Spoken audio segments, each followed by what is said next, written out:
Hello,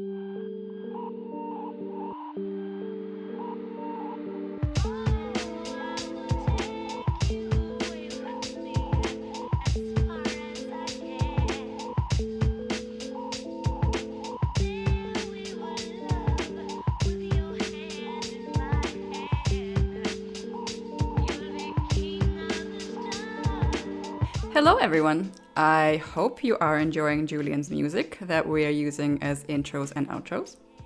Today, our guest is Sofia Vieira, representing Krea. And without any further ado, let's jump right into our conversation. Okay, so hello, Sofia. How are you doing this lovely afternoon/evening for me in Finland? Thanks for having me. I'm pretty good. Although the weather here in the Netherlands is like always absolutely terrible. It's been raining nonstop for a week, so we're trying to manage. Oh, the greatest pleasure of cycling in like pouring rain and then getting to your job and being like, Yeah, it's not easy. do you, by the way, speak Dutch? No, well, I did do a Dutch course about 4 years ago. So I actually have my A2 level in Dutch. But, well, once I finished the course, I decided that I wasn't going to continue having lessons because it was 6 hours a week and I just had to make some choices at the time. But unfortunately, I thought, okay, so now I have some basic skills. I can totally keep on improving just by, practicing it with people and so on. But no, because everybody speaks English in this country. So there's actually, no need to speak the language, especially because native speakers, they speak English so well that as soon as they realize you're not a native speaker, they'll switch immediately to English. So yeah, then with time, I kind of just, forgot most of it, but I can understand a bit. So I manage all right. 6 hours a week, that is intense. I did like a university Mhm. course before I left for my internship, and that was like 2 hours a week. Now we're on the topic of languages. Let's just jump into introductions. Can you tell us a little bit about where you're from, what your projects are, and like a little bit of a backstory? So I'm originally from Lisbon, Portugal, and I moved to the Netherlands when I was 17. Initially, I moved to The Hague, where I was studying for 4 years, doing my bachelor's in early music, actually. And for the last 2 years, I've been in Rotterdam. I'm pursuing a master's in arts, culture, and society at Erasmus University. Yeah, and right now, well, my main project is Krea, a foundation that I created together with a friend and colleague 2 years ago, roughly. And on and off, I help other artists producing some projects. And yeah, I'm just generally motivated to do stuff. So I typically don't say no to people. So yeah, I end up doing a lot at the same time. That sounds hella familiar. For context here, so Structura, the project that is hosting this podcast, we have partnered up with Krea and we have applied for Erasmus Plus together now. We're waiting to hear back and looking into the future, doing some interesting things for this project and for whatever is to come. But I actually noticed your work like some time ago. I think it was before the pandemic. There was the intake series of projects that I somewhere spotted and kind of followed a little bit. Maybe you can tell us about what it was about and how it worked. Yeah, of course. So actually, intake was almost the reason Krea came to life. So in 2019, at the time, Krea still didn't exist, and intake was mainly born out of my own initiative at the time. And so basically, intake is a festival, an interdisciplinary art festival, and the whole idea is to bring together artists from different disciplines, different backgrounds, and bring them together and exhibit their work outside of the typical big venues or galleries. And also, the works that we try to showcase there are works that are really focused on the relationship between the artists and the audience, often with some sort of interactive component. Yeah, and well, like I said, Intake existed before Krea, so I must admit the first edition was kind of like, let's just start doing stuff and inviting people that we thought, had something to offer, and it kind of was just continuously growing and evolving. Do you have any favorite projects that you were showing during that series, or anything that particularly like stood out to you or was somehow just special that you still remember to this day and are kind of eager to share with us? Well, I think the first edition of Intake was generally very marking for me. It was also the first time that I was organizing something. And so I think from actually the whole process leading up to the opening, where we were there every day doing the build up with all the artists, was very special. But artworks and or performances wise, yeah, definitely. I think a performance that really got stuck in my brain was done by a colleague of mine at the time. She's a traverso player, so a flute player. I find her a very special artist because she's an historical flute player, but at the same time she's part of this studio in the Netherlands called Mappa, and they do a lot of work with theater and movement and mime and all of this. So she incorporates these two kind of sides of her practice into her performances. And she, at the time, was also performing together with her partner, a violin player. So for me, it was very interesting to see two acoustic instruments, which are often associated with more high art forms.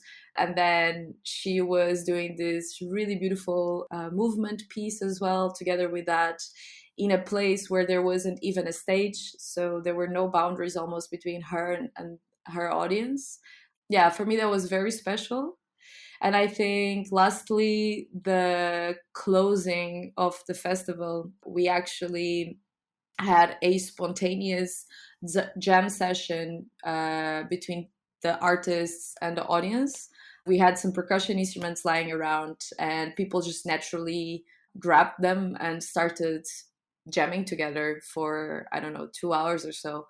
So I think that was really the perfect ending to a festival which was all about, or which is all about, breaking the boundaries between audience and performers, and questioning what kind of relationships can we create.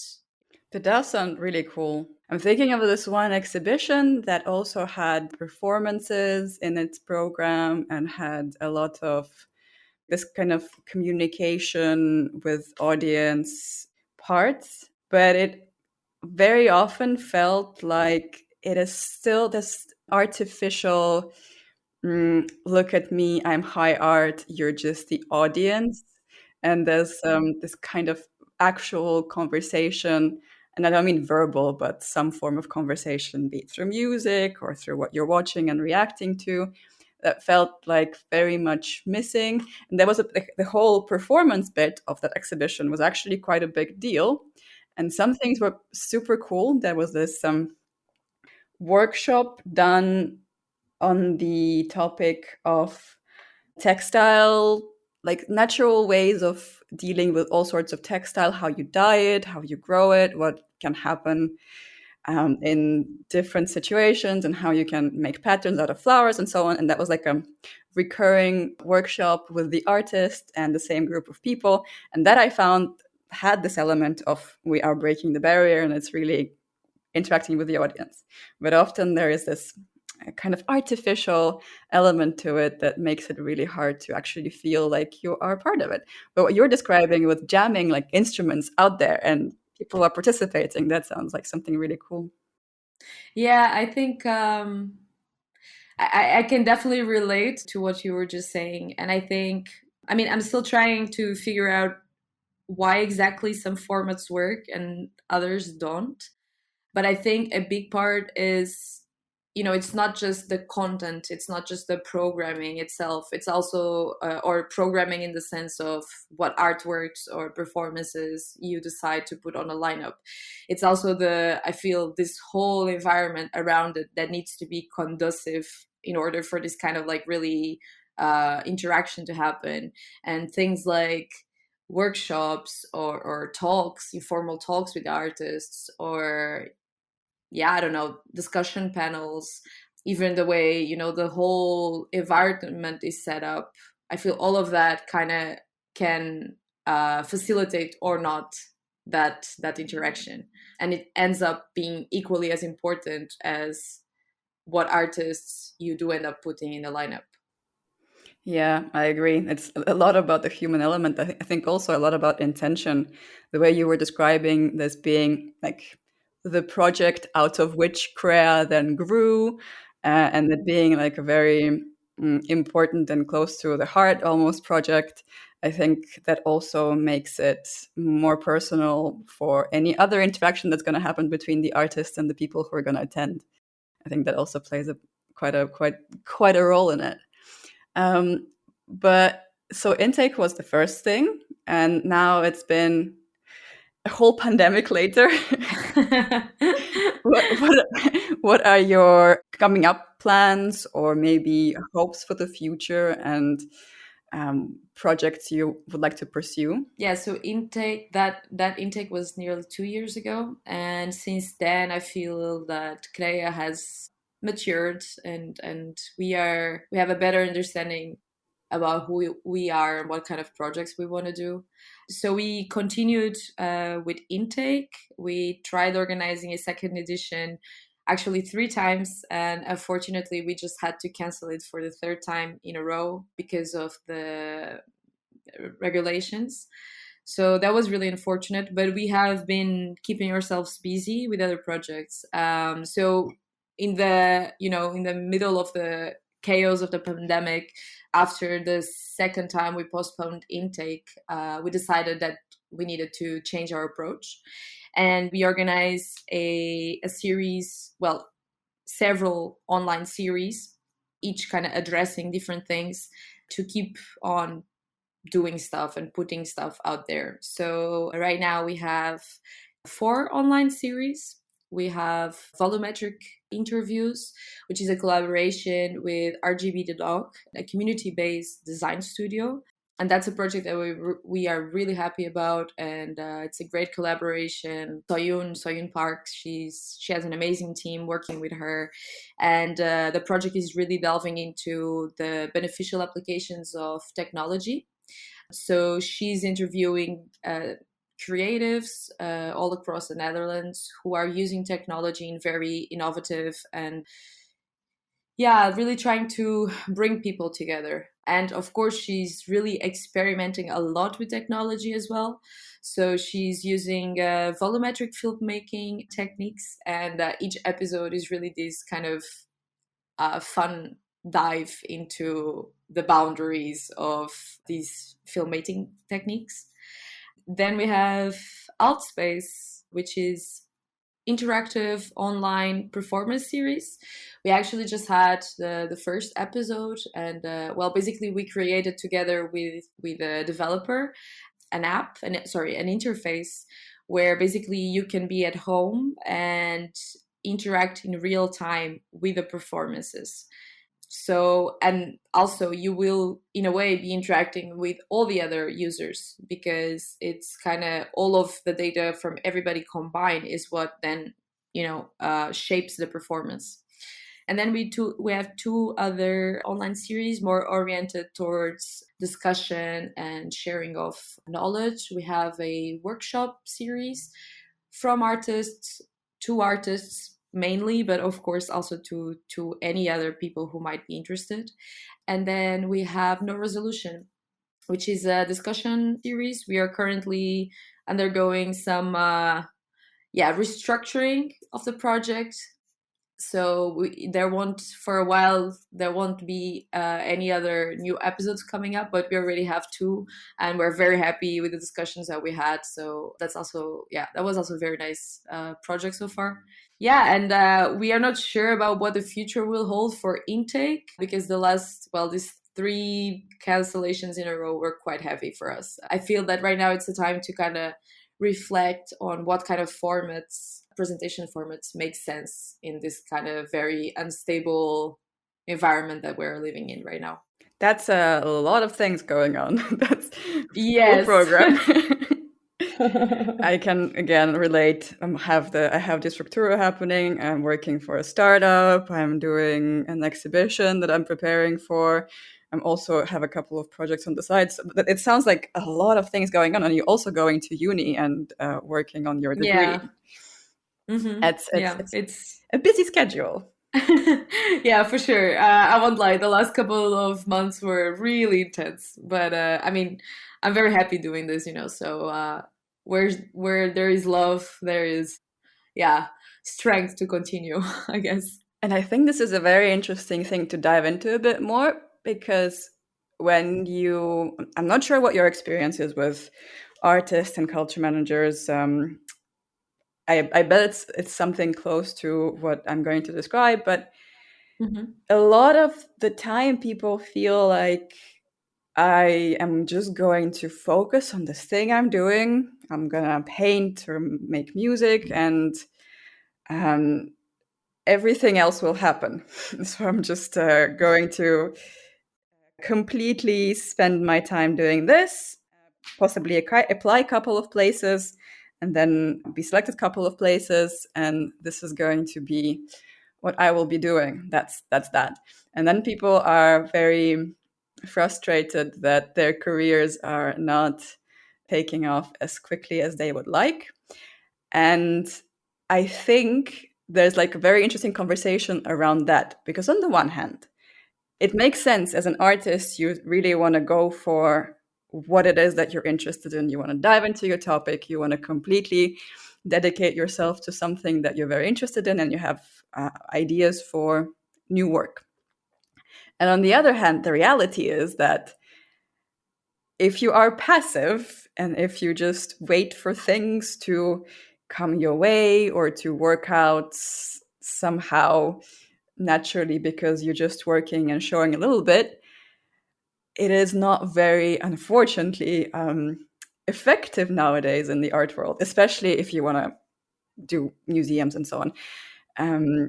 People have to be super motivated, have 15,000 projects, probably a job on the side to pay for the bills, and then like go to all the gatherings and all the openings, and then chill with people from museums, and then have lunches that they cannot afford, and there's this whole big mess of trying to make it and having to be motivated, and it feels like so many opportunities that I come across sort of make this gap even more pronounced. Like if you have a residency opportunity, right, you kind of hopefully apply, get there, they pay for everything, and then it's on to the next residency, and like you have a pattern in front of you.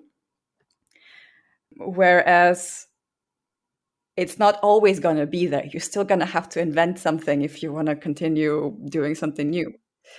Yeah, and you being very motivated, driven, and having all these projects, what do you think about this whole situation?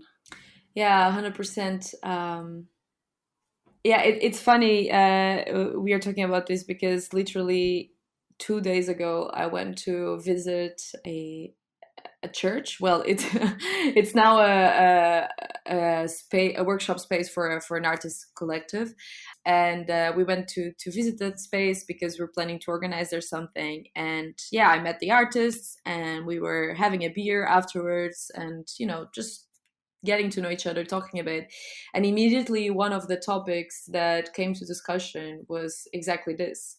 And not only with them, I've had several conversations over the last, I don't know, year and a half, 2 years with artists who had recently graduated, I don't know, fine arts or something like that. And they were incredibly frustrated because they were telling me, yeah, so I supposedly spent 4 years learning how to be an artist just to find out that I actually don't know anything about how to be an artist in a practical sense, how to actually, find funding, showcase my work. How does this actually work? I think it is a very tricky balance also for like institutions to find, like education institutions to find, like how much space should you give to in the curriculum. I mean, how much space should you give to preparing people to actually deal with practicalities, also taking into account that often artists, especially when they're studying in their bachelor's or something, they just want to be focused on what they like doing and what their art and improving their artistic practice. So how much space should you give to that, and how much space should you give to them to explore and focus on their art, etc.? It's a very hard balance to find. I do think at the same time that it is important, regardless of if people at the time fully understand the implications of it or not. Like, it is very important to find space in curriculums and whatnot. I don't know, maybe as workshops or short lectures, or really creating also, talks with people from museums and institutions.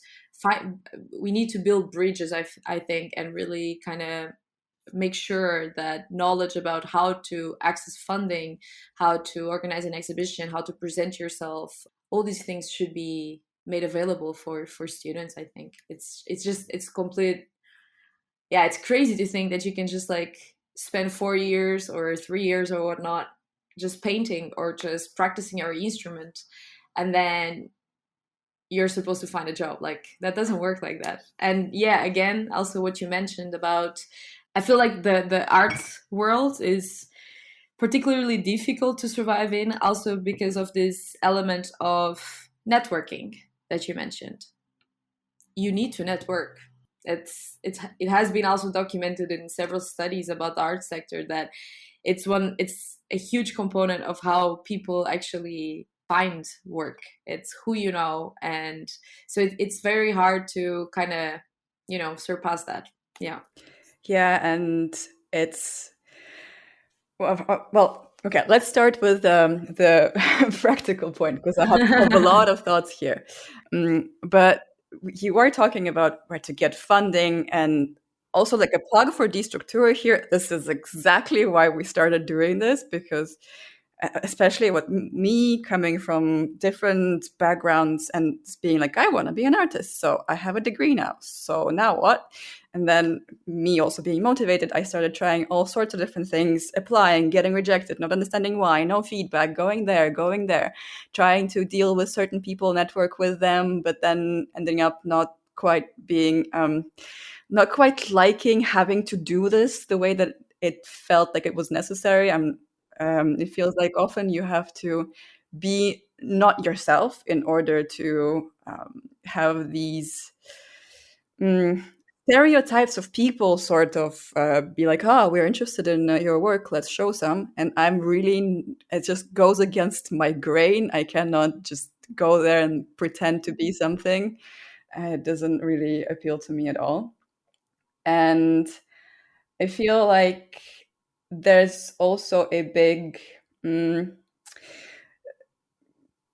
need for innovation just within this whole system as a big system. So the Structura, on the one hand, yes, we want to learn how these institutional links work, how to benefit from networking, how to be an artist after getting out of university, on the one hand. And on the other hand, I think it is time, especially after the pandemic, these old systems start to change. It's not really sustainable. Yeah, I totally agree with you. Also, I mean, there is, going back again to the idea of funding that you were mentioning. There is a trend now, and that trend indicates that public funding is going to continue diminishing. So I feel that we need to find, as artists, we need to find other sustainable ways of existing as artists and not be completely dependent on public funding, I mean, and on the will of other people. And unfortunately, that's also very random who gets the funding and who doesn't. And it's also so insufficient. Like there's so many frustrations about funding that I have right now, fundraising for this and having fundraised for events and for certain even exhibitions.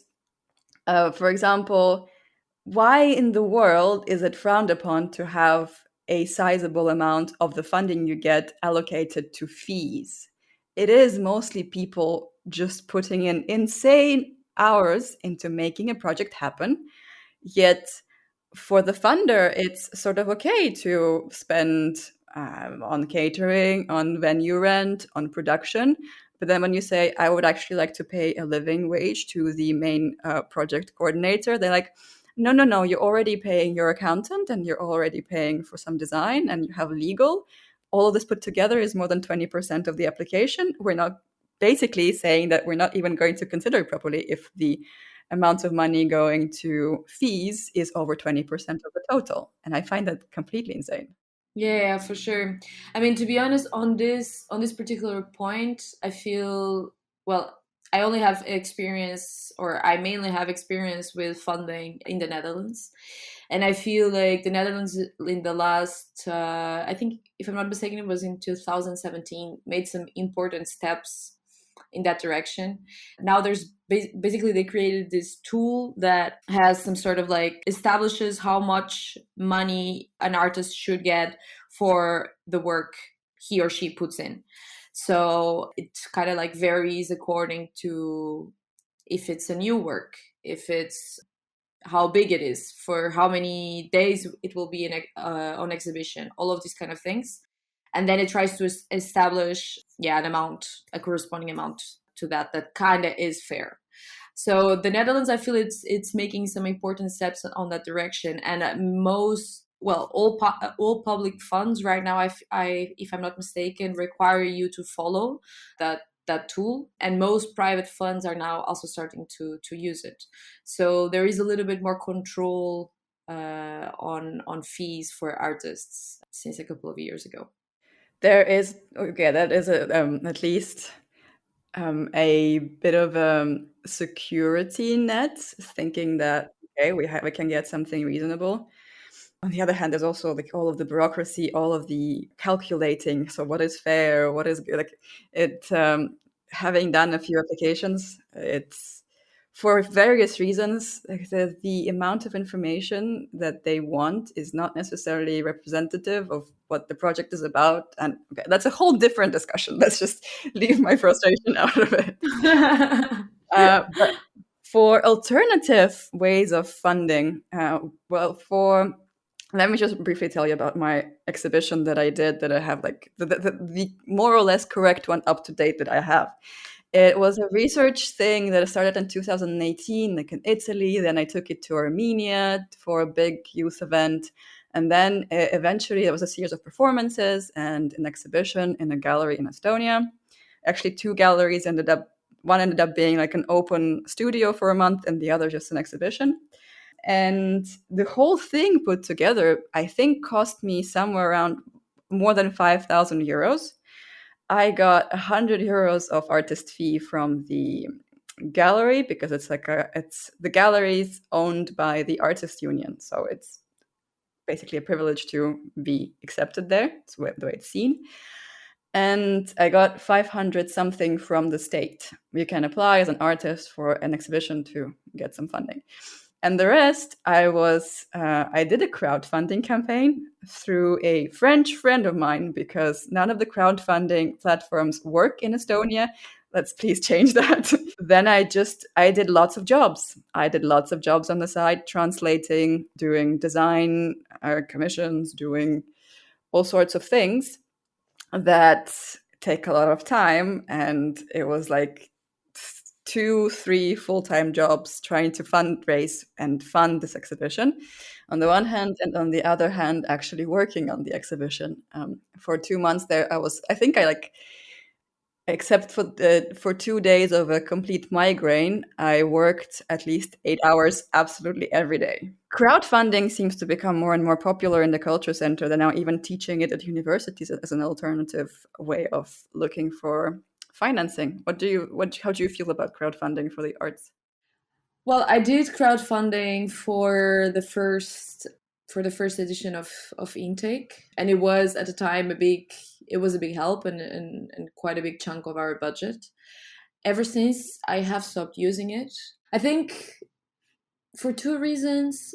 One, because I feel it's very unreliable, and the second one, it for me it feels a little bit morally wrong. How so?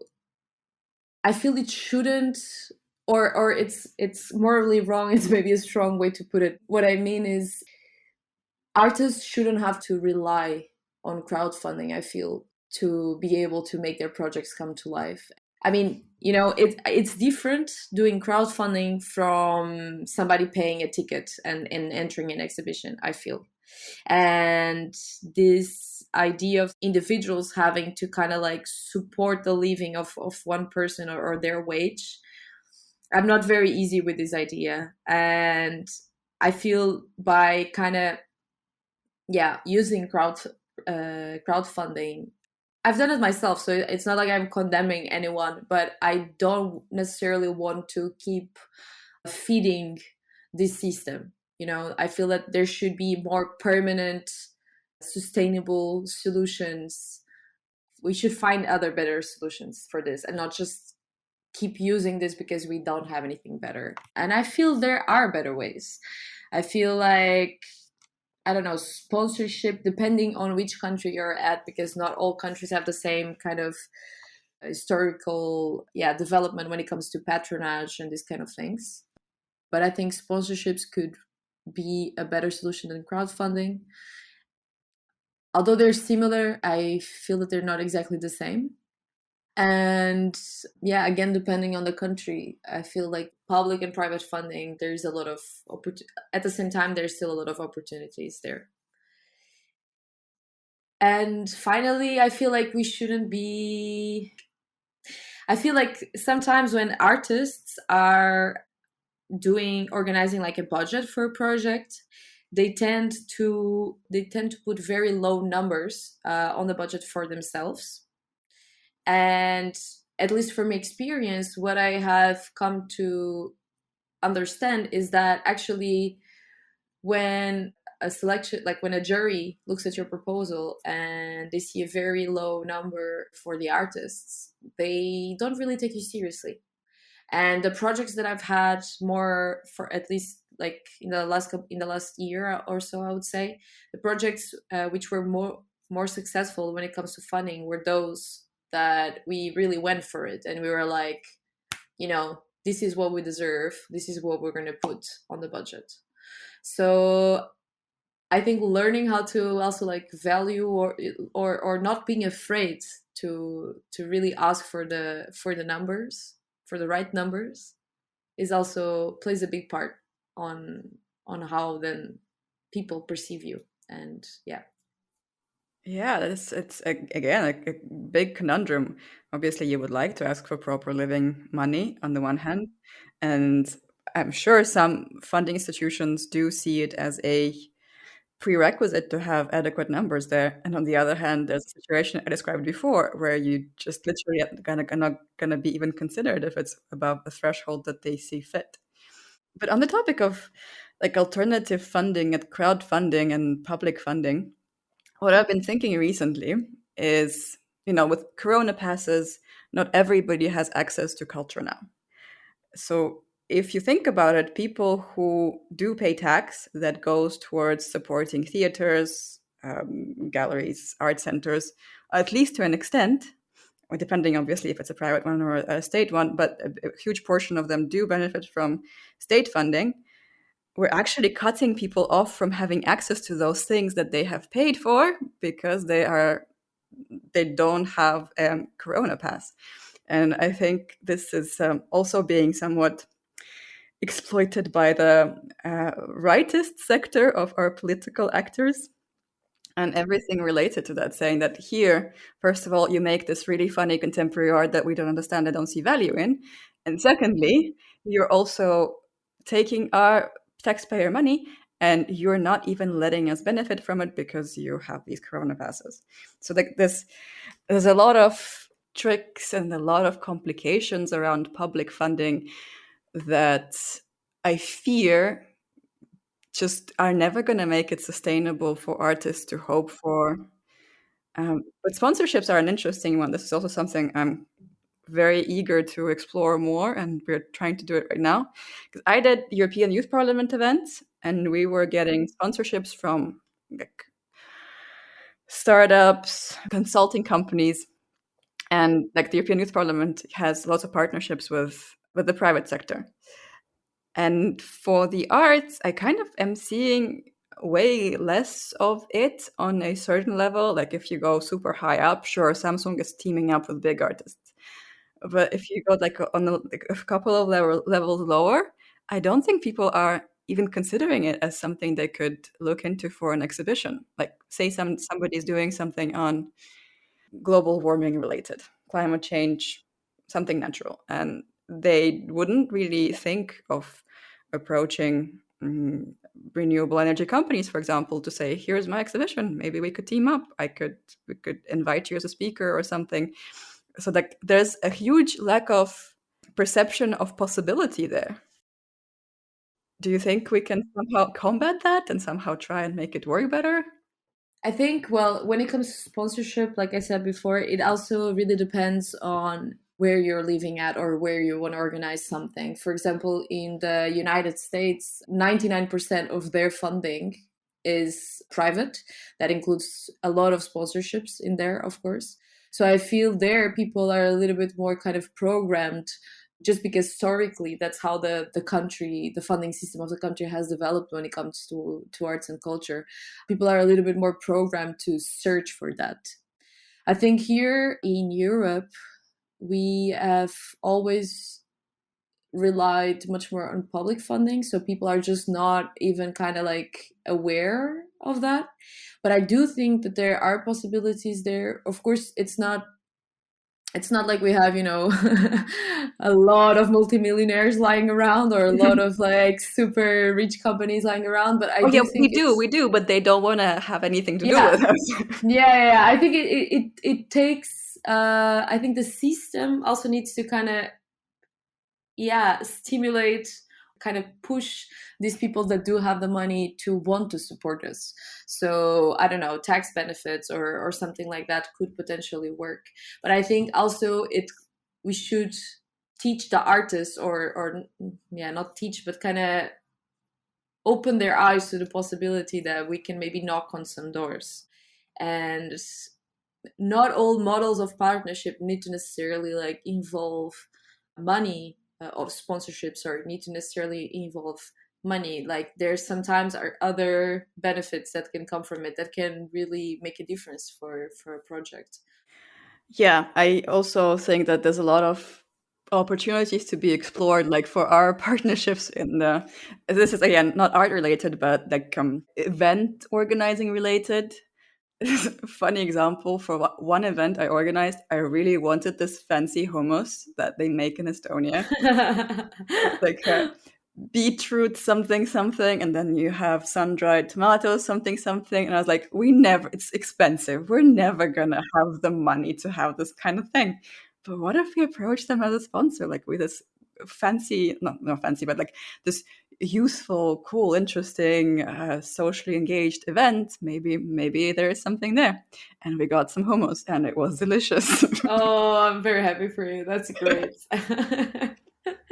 So yeah, all you young artists out there, if you want some snacks for your exhibitions, and that's like for sure, this is a fun way to get to know the culinary industry in your region.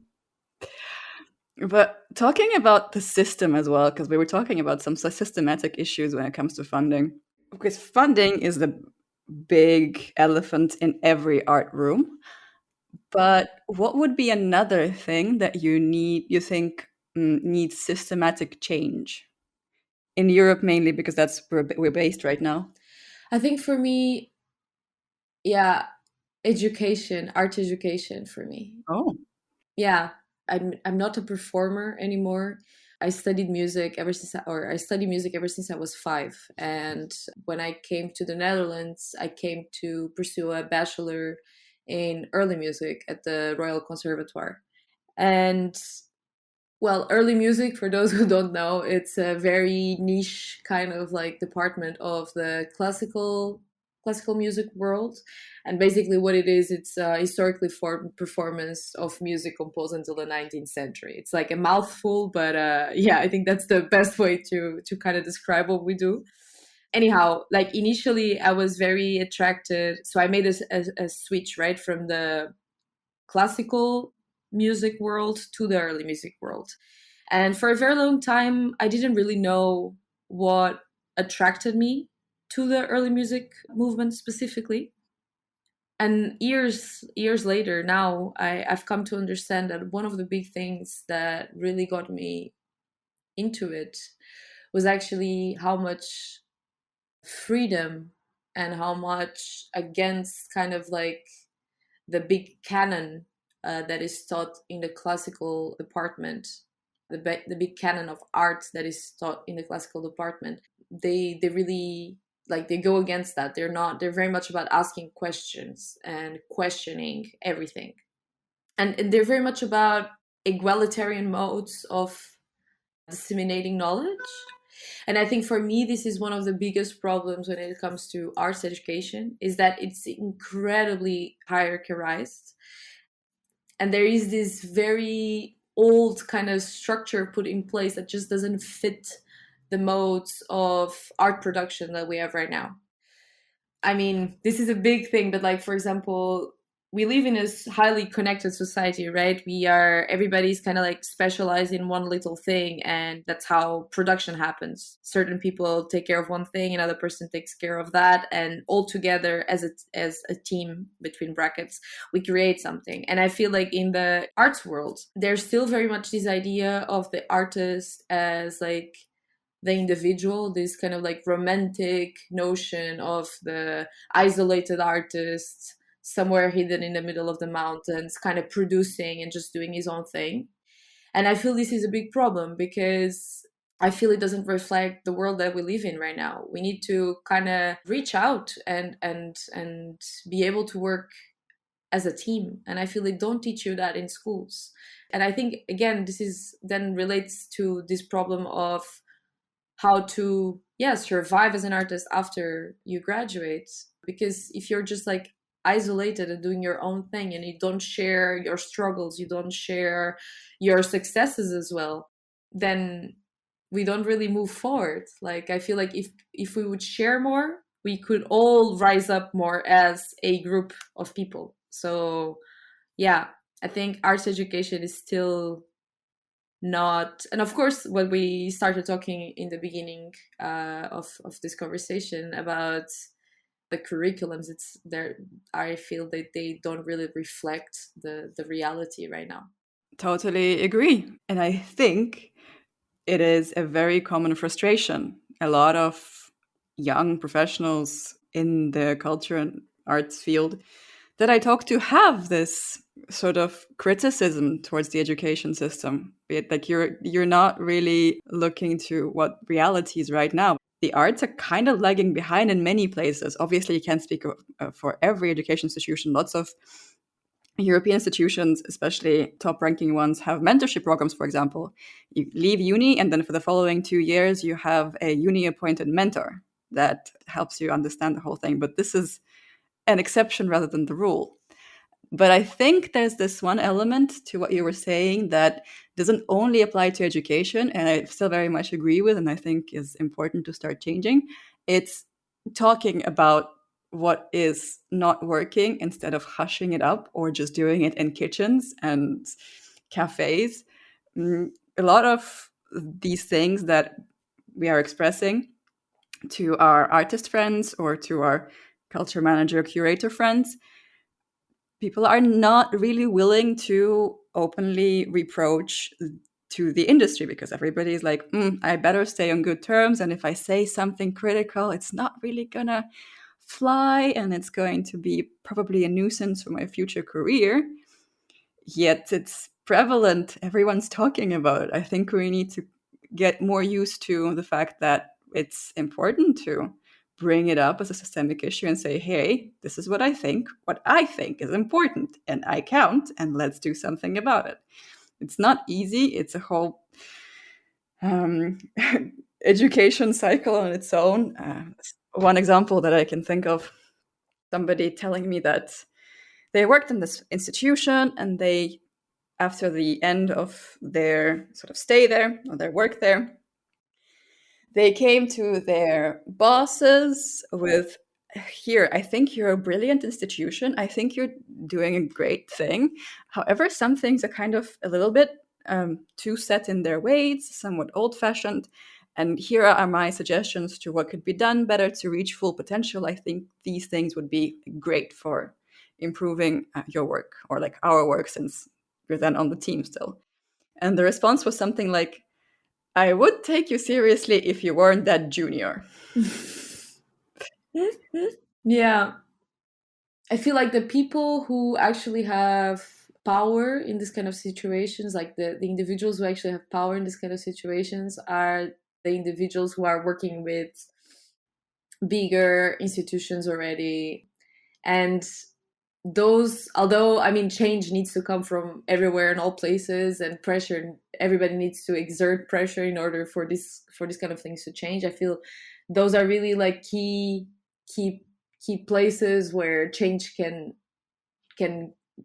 be enacted or not. And I feel those people, when they reach those positions, they almost they don't want to do it, because it's like, we made it, you know. There's almost like this sense of like, we made it, so if we deserve to make it here. And they almost want to, there's a little bit this want of like, they want to keep that division between those who make it and those who don't. And again, this goes back to this idea of like, everybody's very turned to themselves and to their individualistic needs. And I think it's this fact that you now described, or this state of affairs, is mainly to blame on the systems, because these people who are now in high positions, there's not really that much to reproach them, because they really put a lot of work into making it. For them, they played by those rules that the system wants them to comply with, and they went through a lot of competitive situations, a lot of sleepless nights, a lot of stress, a lot of probably degrading behavior from people who were then at the top. And now they're like, okay, we made it, we are here, and now you're telling us everything that we have been doing so far is wrong and you don't like it. Well, go screw yourselves. We're not going to take it. Yeah, it's a vicious circle, and it's very hard to break it. Yeah. But hopefully now, I'm slowly going to start wrapping up our podcast for the day with some hopeful vibes. Hopefully now, with the pandemic and with like some tangible shifts happening, maybe it's just us being optimistic, but it does feel like there are a lot of, especially young people, who are not willing to take what the system is offering. And not only in the arts, also the startup I work with, the Next Gen project in Finland, and it's kind of based around this idea that a lot of corporations still adopt this leadership style that is not usable for the new generation. So people who leave universities have super great degrees, a lot of potential. They opt for doing their own startup, starting their own businesses, instead of going to big employers. And it's becoming more and more of an issue. People just don't want to subscribe to this kind of leadership and those old systems, and they want to go out and do something new. So looking at this overall change in moods, hopefully the art world will also fit in some way. Yeah, I am hopeful. I feel like the pandemic was this kind of period that people could I don't know, like even the art that I'm seeing now in the few exhibitions and performances that I've been to after when the theater started opening and such, is generally so powerful, and also stylistically I'm starting to see really ruptures with what came before. And I think the next couple of years are going to be very interesting to see what comes out of this. And also, of course, like this shift online has also, I think it's gonna have big repercussions for the arts and culture sector. I've been talking with some art professionals who are relatively established, well, quite established by now, recently, and they were really talking about delving into NFTs and all these kind of things to kind of create their own little sustainable market, basically, so that they can, you know, exist without having to rely on funding and whatnot. So I feel like the next couple of years are going to be very interesting in the arts and culture sector. And at the same time, I feel that the need for arts and culture has never been greater. You know, people are have come to understand that going to a concert, going to an exhibition, going to a event is actually super important to them, and they miss it desperately. So I think I think both from consumption and production sides, there's a lot of new interesting things and shifts happening right now. Yeah. I'm happy to be like part of those shifts. It's agreed. It's going to be super interesting. But now let's slowly, well, now rapidly actually, wrap up this episode. If you have something you would like to share as advice, guidance, or not to do, or something, maybe just like one story that particularly shook you when you were part of it or heard about it, something like a snippet for any young art professional, artist, or choreographer, or dancer, or Mm-hmm. opera singer, whoever. What would it be? um well, I think I tend to be very kind of, I need to make it on my own, you know? Like I have this approach to things generally. So I tend to not ask for help. I tend to not reach out to people. Despite of everything that I've said so far in the conversation, this actually happens to me quite a lot. But the most beautiful moments that I've had in the last 2 years working as director of Krea were when I saw people just offering their help and their advice, people who have been in this sector for many, many years, and just sharing information, valuable information and knowledge, and just sharing experience, you know, just like telling me how they have handled things in the past, which I guess it's a little bit what I'm doing now. So I think that's really the most important takeaway that I have, is just don't be afraid to kind of like verbalize and reach out, because I'm pretty sure that most people go through the same things. Most people go through the same doubts and same problems. So I think sharing is, yeah, the most, sharing knowledge, sharing experience is the most important thing. That is brilliant and I think highly useful. So, people, make note of that. And now I'm going to say a huge thank you to Sofia for this very interesting and practical conversation that we've had. Thank you. It was really a pleasure. Yeah, it was actually very, very fun for any. I hope the listeners will also catch up on that. But with this, I'm going to say have a lovely day, afternoon, evening, night, whatever it happens to be where you are. And we're going to wrap up with a little bit of music from Julian Hamilton, as it is now a bit of a custom until we run out of melodies. Bye.